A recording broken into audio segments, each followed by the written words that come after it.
নাজমুল হোসেন শান্ত, বাংলাদেশের টি-20তে ভালো একটা সময় চলছে। শেষ 2 সিরিজ বাংলাদেশ দল জিতেছে। লিটন দাসরা হারিয়েছে শ্রীলঙ্কা এবং ঘরের মাটিতে পাকিস্তানকে। 2-1 ব্যবধানে 2টি সিরিজ জিতেছে লিটনরা। তবে নাজমুল শান্ত সাবেক টি-20 ক্যাপ্টেন নেই এই সাফল্যে। তবে শান্ত ঠিকই আছেন এশিয়া কাপের প্রিলিমিনারি স্কোয়াডে। শান্ত প্রস্তুত হচ্ছেন, আবারও কামব্যাক করবেন। টি-20তে পারভেজ ইমন, তানজিদ তামিমরা নিজেদের গুছিয়ে নিয়েছে। শান্তকে ছাড়াও দল সাফল্য পাচ্ছে নিয়মিত। তবে একটা সময় বেস্ট 11-এর নিয়মিত সদস্য ছিলেন শান্ত টি-20তে। ক্যাপ্টেন্সি ছাড়ার পর ক্যাপ্টেন ট্যাগটাও হারিয়েছেন। এখন পারফরমেন্স দিয়েই টিকে থাকতে হবে প্রতিটা ফরম্যাটে।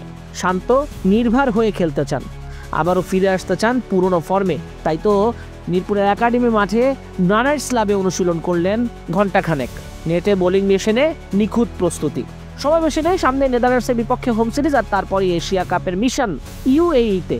দ্বিপাক্ষিক সিরিজে যেমন তেমন বাংলাদেশের সাফল্য চাই বড় মঞ্চে, এশিয়ান মঞ্চে, বিশ্ব মঞ্চে। আর সেজন্যই ব্যক্তিগত প্রস্তুতি সেরে দিচ্ছেন শান্তরা। মাঝে অবশ্য চোট সমস্যাও ভুগিয়েছিল শান্তকে।